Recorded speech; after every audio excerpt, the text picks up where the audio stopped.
प्रिय मित्रों नमस्कार। नींव या आधार ये बहुत जरूरी है। आप अच्छी तरह से जानते हैं, एक कॉमन सेंस ये है कि जब भी कोई घर बनाता है तो उसकी नींव डालता है, फाउंडेशन, और वो नींव अच्छी होनी चाहिए, गहरी होनी चाहिए। ये बहुत जरूरी है। अगर उस घर की नींव या बुनियाद ठीक से न डली हो तो वो घर जल्दी गिर जाएगा। अर्थक्वेक में, भूकंप आने से या इधर उधर आंधी तूफान से जल्दी गिर जाएगा। इसलिए बहुत ज़रूरी है कि घर बनाने से पहले जो नींव है वो गहरी हो, अच्छी हो, मोटी हो, अच्छी उसमें चीज़ें डालें हो, ताकि जो इसके ऊपर जो घर बनाएंगे वो आसानी से नहीं गिर सकता है। मित्रों, ये बहुत ज़रूरी है कि नींव, हमारे जीवन की नींव भी बहुत स्ट्रांग हो। आपके जीवन का आधार क्या है? हमारे जीवन का आधार क्या है? भजन संहिता उसका 11वां अध्याय और उसके 3 पद में लिखा हुआ है, यदि नींवें ढा दी जाएं तो धर्मी क्या कर सकता है? जी हाँ, अगर नींव ही, आधार ही निकल जाए, ढा दी जाए, तो हम धर्मी लोग क्या कर सकते हैं? किस आधार पर हम अपना मसीह जीवन रख सकते हैं अगर नींव ही नहीं है? ये बहुत जरूरी है। मेरे दोस्तों, आज का जो मेरा विषय है वो है हमारी आधार, हमारा नींव, और फाउंडेशंस। ठीक है, और यहां पर बहुत अच्छा पद लिखा हुआ है। कई लोग गलत चीजों पर अपनी आधार रखते हैं। मैं पढ़ूंगा यिर्मयाह 9 और 23। यिर्मयाह 9 और उसका 23 पद से मैं आगे पढ़ूंगा। जी हाँ, बहुत जरूरी है कि हम अपनी नींव किन चीजों पर बनाते हैं, किन चीजों पर बनाते हैं, क्या है हमारी नींव, क्या है हमारा आधार। आपके लिए मैं पढ़ूंगा 23 और 24, यिर्मयाह की किताब उसका 23 और 24। यहोवा यूं कहता है, सुनिए ध्यान से, यहोवा यूं कहता है, बुद्धिमान अपनी बुद्धि पर घमंड न करे, न वीर अपनी वीरता पर घमंड करे, न धनी अपने धन पर घमंड करे। अच्छा जी, तो फिर घमंड किस पर करे? 24 पद, परंतु जो घमंड करे वह इस बात पर घमंड करे कि वह मुझे जानता और समझता है कि मैं ही वह यहोवा हूं जो पृथ्वी पर करुणा, न्याय और धर्म के काम करता है, क्योंकि मैं इन्हीं बातों से प्रसन्न रहता हूं। कितना अच्छा शब्द है। आइए हम थोड़ा सा इन बातों पर विचार डालें। 23वें पद में लिखा हुआ है कि बुद्धिमान अपनी बुद्धि पर घमंड न करे, क्योंकि अगर बुद्धिमान अपनी बुद्धि पर घमंड करेगा तो वो नींव पक्की नहीं रहेगी। जी हाँ, क्योंकि वो बुद्धि का देने वाला कौन है? अरे साहब, वही परमेश्वर है। अगर सिर्फ मैं अपनी बुद्धि पर घमंड करूंगा तो बस मेरी नींव खराब है, कमजोर है, मैं गिर जाऊंगा। आपने शायद एक फिल्म देखी होगी, टाइटैनिक। जी हाँ, टाइटैनिक। उस फिल्म में वो 1912 में बनाई गई थी और उनका ये दावा था कि ये सबसे एक्सपेंसिव, बहुत महंगे वाली जहाज था, बड़ा भारी जहाज, और उसमें सिर्फ धनी लोग आ सकते थे क्योंकि उसका टिकट भी बहुत महंगा था, और ये कभी डूबने वाली नहीं थी। जी हाँ, जो बनाने वाले, जिन्होंने बनाया, वो अपनी बुद्धि पर, हमने अपनी बुद्धि से बनाया है। जी हाँ, और क्या हुआ, आपने शायद फिल्म देखा होगा कि टाइटैनिक के नाम से बहुत प्रचलित, बहुत फेमस फिल्म थी, मैंने भी देखा। और वो पहले ही सफर में क्या हुआ, एक आइसबर्ग जो बड़ा भारी बर्फ का टुकड़ा होता है, उससे वो टकरा गई और उसके 2 टुकड़े हो गए। और क्या हुआ, सब लोग, हजारों लोग उसमें थे, डूब के मर गए। कहां गई वो बुद्धि? बड़ी दुख की बात है कि इतने लोग पानी में, समुद्र में डूब गए। हालांकि कुछ बचे थे कहानी को बताने के लिए, और उसी के ऊपर आधार पर ये फिल्म बनी थी, लेकिन उसकी भी डेथ हो गई, मैंने सुना। तो हम देखते हैं कि हम अपनी बुद्धि का इतना घमंड करते हैं कि हम यहोवा परमेश्वर को तो भूल ही जाते हैं, बस अपनी ही बुद्धि पर घमंड करते हैं। और परमेश्वर का वचन क्या कहता है कि अरे साहब, ये बुद्धि क्षणिक है। हम अगर अपना घर बना लें, अरे साहब क्या लिखा है, घर बना लें और रहे, हाँ अब तो मैं अनंत काल तक रहूंगा। अरे साहब, पता नहीं कब भूकंप आ जाएगा और वो जो बढ़िया बढ़िया घर जो बनाया था वो कब तहस नहस हो जाएगा। क्या हम अपनी बुद्धि पर घमंड कर सकते हैं? बिल्कुल भी नहीं, बिल्कुल भी नहीं। अरे साहब, सुलेमान जो था, सुलेमान राजा, इतिहास में भी हम इसके बारे में पढ़ते हैं।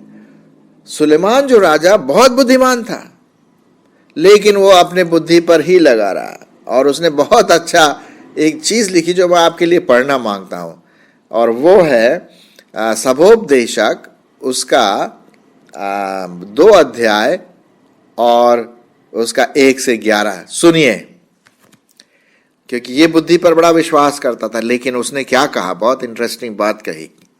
मैंने अपने मन से कहा, चल मैं तुझको आनंद के द्वारा जांचूंगा, इसलिए आनंद और मगन हो, परंतु देखो ये भी व्यर्थ है। मैंने हंसी के विषय में कहा, यह तो बावलापन है, और आनंद के विषय में उससे क्या प्राप्त। मैंने मन में सोचा कि किस प्रकार से मेरी बुद्धि बनी रहे, और मैं अपने प्राण को दाख मधु पीने से क्यों कर बहलाऊं, और क्यों कर मूर्खता को थामे रहूं, जब तक मालूम न करूं कि वह अच्छा भला काम कौन सा है जिसे मनुष्य जीवन भर करता रहे। मैंने बड़े बड़े काम किए, मैंने अपने लिए घर बनवा लिए, अपने लिए दाख की बारियां लगवा ली, मैंने अपने लिए बारियां और बाग लगवा लिए, उनमें तरह तरह के फलदायी वृक्ष भी लगा लिए। मैंने अपने लिए कुंड खुदवा लिए कि उनमें जो वो सींचा जाए, जिससे पौधे लगाए जाते हैं। मैंने दास और दासियां मोल ली, मेरे घर में दास भी उत्पन्न हुए, और जितने मुझसे पहले यरूशलेम थे उनसे कहीं अधिक गाय, बैल, भेड़, बकरियां का मैं स्वामी था। मैंने सोना, चांदी और राजाओं और प्रांतों के बहुमूल्य पदार्थों को भी इकट्ठा कर लिया। मैंने अपने लिए गवैये और गाने वालियों को रखा, और बहुत सी कामनियां भी जिनसे मनुष्य सुख पाते हैं अपने लिए रख ली। इस प्रकार मैंने पहले के सब यरूशलेम वासियों से अधिक महान धनाढ्य हो गया, तो भी मेरी बुद्धि ठिकाने ने रही, और जितने वस्तुओं के देखने की मैंने लालसा की, उन सबों को देखने से मैं न रुका। मैंने अपना मन किसी प्रकार के आनंद भोगने से न रुका, क्योंकि मेरा मन मेरे सब परिश्रम के कारण आनंदित हुआ, और मेरे सब परिश्रम से मुझसे यही भाग मिला। तब मैंने फिर से अपने हाथों के सब कामों को और अपने सब परिश्रम को देखा। सुनिए, क्या देखा? सब व्यर्थ है, वायु को पकड़ना है, संसार में कोई लाभ नहीं। फिर मैंने अपने मन को फेरा कि बुद्धि और बावले और पन और मूर्खता के कार्यों को देखो। जी हाँ, इसने बुद्धि पर, अपनी चीजों पर उसने विश्वास किया, क्षणिक भर। जी नहीं। एक पद मैं आपके लिए पढ़ना मांगता हूं, यशाया 47:10। यशाया 47:10 क्या लिखा है वहां पर?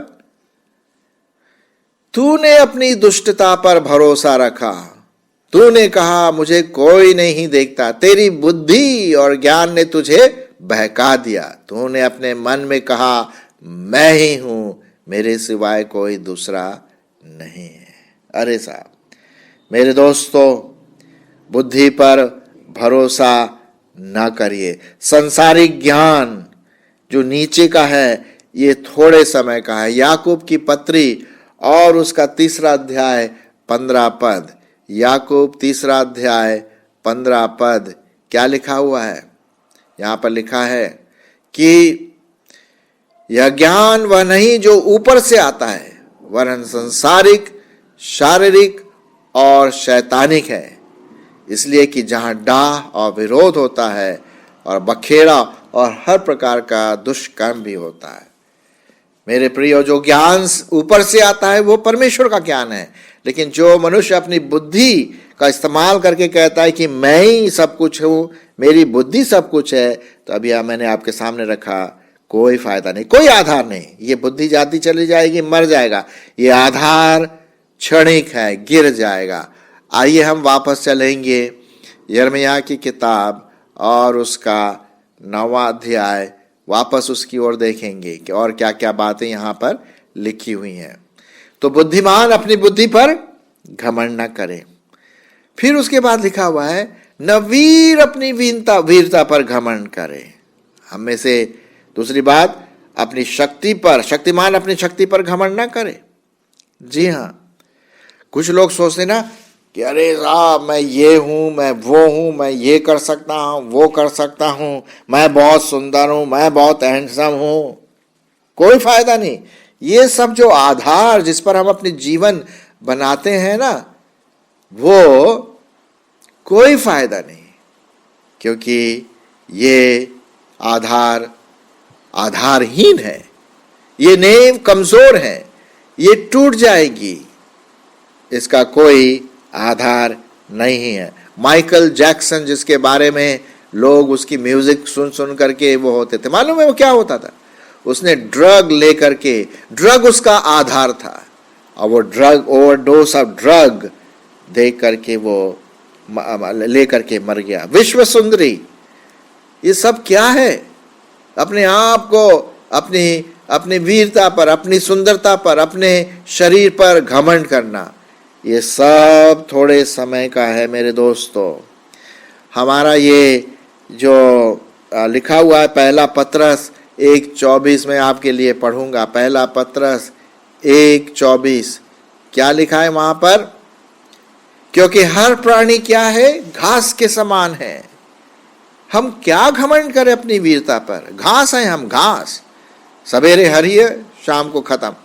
और उसकी सारी शोभा घास के फूल की नाई है। घास सूख जाती है और फूल झड़ जाता है, परंतु परमेश्वर का वचन युगानुयुग हर समय रहता है। जो आपको और मुझे सुनाया जा रहा, मैं अभी वही सुना रहा हूं आपको, परमेश्वर का वचन। मेरे दोस्तों, मेरे प्रियो, आपका आधार क्या है? आपके जीवन का आधार क्या है? हाँ, बुद्धिमान होना बहुत जरूरी है, इसमें कोई शक की बात नहीं है, लेकिन वो बुद्धि हमको परमेश्वर से मिलती है। परमेश्वर का धन्यवाद हो। ये शरीर जो परमेश्वर ने दिया है हमको, ये परमेश्वर ने दिया, उसके लिए हमें परमेश्वर को धन्यवाद देना है कि नहीं? और यही बात हम देखते हैं कि हम अपने वीरता पर घमंड ना करें। बुद्धिमान अपनी बुद्धि पर घमंड न करे, अपने वीरता पर घमंड न करे, क्योंकि ये सब जाती रहेंगी, ये खत्म हो जाएगा। हम थोड़े समय के लिए हैं। जी हाँ, एक जगह पे लिखा हुआ है, 2 कुरिन्थियों 4:18 में इस प्रकार से लिखा हुआ है कि जो दिखता है वो थोड़े समय का है, जो नहीं दिखता वो अनंत काल का है। सो मेरे प्रियो, ये शरीर, हमें इसका देखभाल करना है, इसमें कोई शक की बात नहीं, लेकिन इस पर घमंड करना कि मैं ये हूं, मैं वो हूं, ये आधार, ये नींव कमजोर है, ये टूट जाएगी, खत्म हो जाएगी, आपका जीवन नष्ट हो जाएगा। तो हमने 2 बातें देखी, बुद्धिमान अपनी बुद्धि पर घमंड न करे और न वीर अपनी वीरता पर। तीसरी बात, और न धनी अपने धन पर घमंड करे। हाँ जी हाँ, क्या लिखा हुआ है? धन का जो लोभ है वो सब बुराइयों की जड़ है। पहला तिमोथी उसका 6वां अध्याय मैं आपके लिए पढ़ूंगा। पहला तिमोथी 6वां अध्याय और उसका 7 से 10 पद आपके लिए पढ़ूंगा। लिखा हुआ है, क्योंकि न हम जगत में कुछ लाए हैं और न जगत से कुछ ले जा सकते हैं, और यदि हमारे पास खाने और पहनने को हो तो इन्हीं पर हमें क्या करना है? संतोष करना है। पर जो धनी होना मांगते हैं वे ऐसी परीक्षा और फंदे और बहुत सारे व्यर्थ और हानिकारक लालसाओं में फंस जाते हैं, जो मनुष्य को बिगाड़ देती है और विनाश के समुद्र में डुबो देती है। क्योंकि सुनिए, क्योंकि रुपयों का लोभ सब प्रकार की बुराइयों की जड़ है, जिसे प्राप्त करने का प्रयत्न कई लोगों ने किया और विश्वास से क्या हो गए? भटक गए, और कई प्रकार के नाना प्रकार के दुखों में निश्चित छलनी हो गए। सो परमेश्वर का वचन कहता है, हे परमेश्वर के जन, हे विश्वासी जन, इन बातों से भाग और धर्म, भक्ति, विश्वास, प्रेम, धीरज और नम्रता का पीछा कर।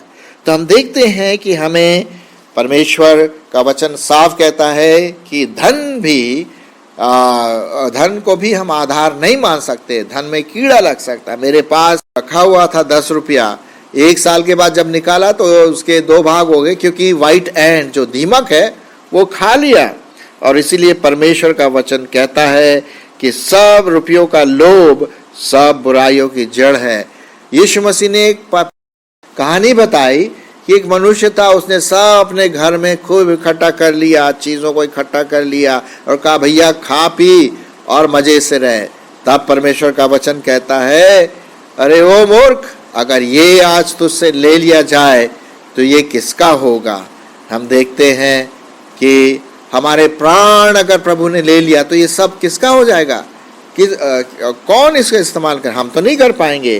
तो ये जो धन है, वो जो आधार है, वो बहुत ही कमज़ोर आधार है, और इसलिए हमें इस पर ध्यान नहीं देना है। तो हमें बुद्धिमान अपनी बुद्धि पर घमंड न करे, और वीर अपने शक्ति पर घमंड न करे, और जो धनी है वो अपने धन पर घमंड न करे। तो प्रश्न ही उठता है, भाई घमंड किस पर करें? वापस आ जाए। अगर वो घमंड करना मांगते हैं, अगर वो घमंड करना मांगते हैं तो लिखा हुआ है, यहोवा यूँ कहता है, अगर घमंड करे, इस बात पर घमंड करे कि वह मुझे जानता और समझता है कि मैं ही वह यहोवा हूँ, जो पृथ्वी पर करुणा, न्याय और धर्म के काम करता है। मेरे मित्रों, हम उस परमेश्वर को जानें, उसके पास आएं और उसको धन्यवाद दे हर काम में, उसके लिए उसको अपने जीवन में अनुभव करके दूसरों को उसके बारे में बताएं। ये सबसे बड़ा घमंड हमारे जीवन में हो सकता है। अगर हमें घमंड करना है तो प्रभु में करें। आपको घमंड करना है, प्रभु में करें। जी हाँ, ये सारी चीज़ें, जो बुद्धि है बहुत अच्छी बात है, अच्छा शरीर है बहुत अच्छी बात है, धन है बहुत अच्छी बात है, लेकिन इन सबों का करता धरता कौन है? हमारा पिता परमेश्वर, प्रभु यीशु मसीह के द्वारा ये सब हमें दिया है।